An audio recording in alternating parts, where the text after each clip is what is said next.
Bangke banget tuh mobil. Lihat bangke banget. Bangke. Mobil siapa tuh?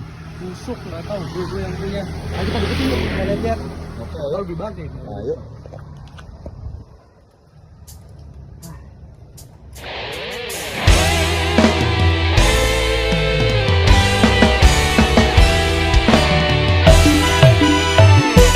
Masih bersama dengan musik goyang lagi dah. Asik.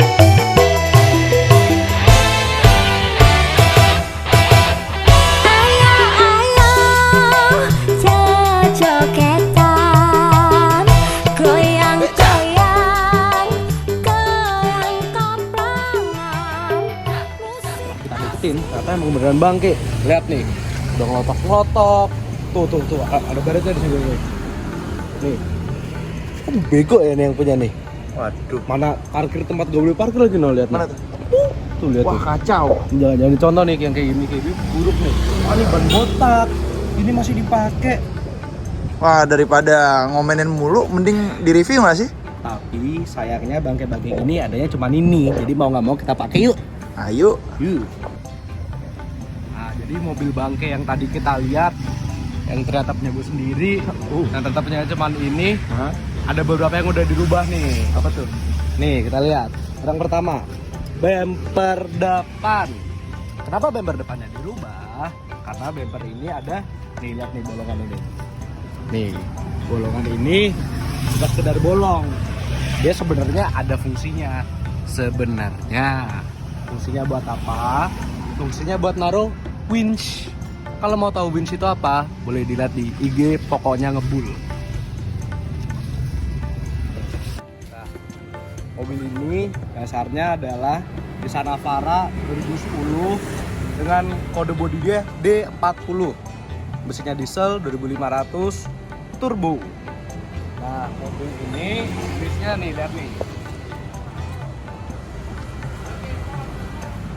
Mobil barang nih. Belakangnya bolong. Bisa buat naro orang, bisa buat naro motor. Apa aja sih bisa buat daun kayak gitu tuh, daun kering tuh. Tuh. Terus apa lagi, Bang? Nah, mobil ini apa sih yang berbeda dari mobil lainnya? Kenapa dia bisa sekotor itu tuh? Nih, jijik banget nih. Karena dia jalannya bukan di tanah, bukan di aspal doang, tapi di tanah juga. Tangguh dong berarti, Bang. Lumayan. Wow. Gini bisa dia. Wow. Bisa. Terus. Apa sih yang ngebuat dia bisa jalan di tanah tapi tetap enak? Nah, sekarang kita lihat dalamnya.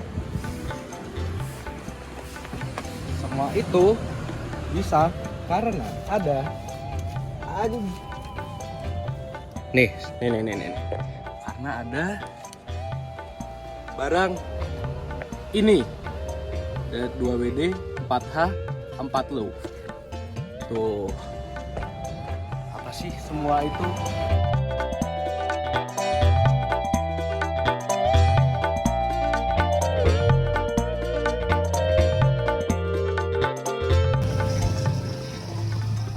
Oh, kayak gini ya kalau di dalam ya, Mas? Udah kayak gini. Sama jeleknya sih, sama dari luar sebenarnya. Oke. Nah, tadi yang ditunjukin ini nih, 2WD, 4H, 4 low. Apa sih ini? Jadi kan kita sering denger di mobil tuh ada yang 4x4. Apa 4x4 itu? Jadi gini, mobil tuh biasanya antara penggerak depan, penggerak roda depan, atau penggerak roda belakang. Di 4x4 ini, dua-duanya bisa digerakin. Jadi ya depan, ya belakang bisa digerakin. Itu yang namanya 4x4. Jadi dia punya 2 gardan di depan dan di belakang buat muter roda dari mesin untuk ke baik depan atau belakang yang tadi. Nah, nih. Kalau di mobil baru, kita bisa punya pilihan 2WD ini. Nih, kalau di 2WD ini, dia yang gerak cuman yang belakang. Ini dipakai buat peruntukan di kota-kota, jalan yang mulus, yang nggak perlu 4x4 roda gerak lah. Kalau kita geser ke 4H ini, dia semuanya mulai gerak. Jadi buat tanah-tanah yang tapi masih agak halus, kita bisa pakai ini. Kalau nemu medan yang lebih ekstrim, kita putar, kita tekan push nih, terus putar ke 4 low. Apa 4 low? 4 low itu 4x4 juga, cuman digiring tuh ada yang namanya rasio. Kalau 4 low ini rasionya lebih kasar. Jadi mobil lebih pelan tapi tenaganya lebih powerful. Tapi lebih pelan, tapi mau anggap aja lumpur deh, lumpur yang licin kayak gimana juga dia bisa lewat. Begitu. Oke. Kalau di mobil-mobil lama, gini dulu deh, 4WD dibagi jadi 2, 4x4 itu jadi 2, all time dan part time. Kalau yang bisa dipilih gini, 2 wheel atau 4 wheel, itu namanya part time. Jadi kita bisa milih mau 2, mau 4. Tapi ini biasanya di mobil baru. Kalau di mobil yang agak lama, di mobil-mobil 90-an, 80-an, 4WD itu all time. Jadi mau nggak mau di kondisi jalan kayak apapun, 4 rodanya gerak, 4x4-nya selalu nyala.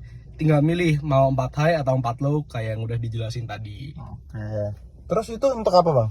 Nih, Ini turbo timer. Iya. Biar jelas mungkin kita nyalain aja kali ya sekalian daripada Oke. kebanyakan Oh ya udah, oke. Asik nih. kita nyalain. Nih. Kedengeran di dalam gimana tuh? Begitu kita sambil ngasih ya. Panas nih. Iya, sebenarnya panas. Aduh. Nah, sebelum tadi turbo timer nih bisa lihat di sini. Ya. Nih. Tuh kan ada indikator itu, yang hitam-hitamnya cuma di roda belakang. Itu menandakan kita lagi ada di mode 2 roda. Kalau mau 4 roda, kita putar di sini. Yang depan ikut nyala, berarti itu udah nyala mode 4x4-nya. Terus balik lagi ke pertanyaan tadi, alat kecil ini turbo timer itu fungsinya apa? Kan tadi udah aku bilang mobil ini mesinnya ada turbonya. Turbo itu ada olinya, butuh oli dia buat mutar. Ya. Biasanya kalau nggak dipakein turbo timer, mobil-mobil ini habis kita jalan nih, misalnya kita gas, terus kita sampai langsung kita matiin, si olinya kan berhenti, padahal turbonya masih panas, masih gerak, dia masih butuh oli.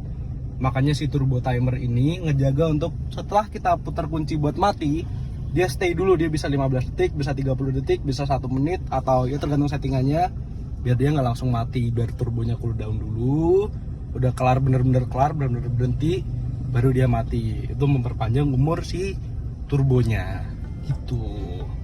Nah, ini kan tadi udah bahas si turbo timernya itu teorinya gimana. Nih prakteknya nih. Ini kan mobil nyala nih, lihat nih.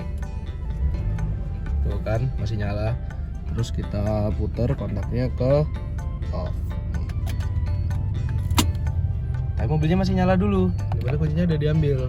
Nih, si RPM-nya masih naik nih, masih di atas 500. Sekitar 600-an. Kita tunggu dulu. Nah, ini loading. Berapa lama tuh? Gue juga lupa. Ntar lagi. Mungkin 3, 2, 1, go. Belum, mati. Gue yang tidur. Iya. Dilihat agak lama sih. Nah, tuh baru mati. Padahal kuncinya udah kita ambil dari tadi. Jadi itu fungsinya turbo Oh gitu Bang Messi. timer.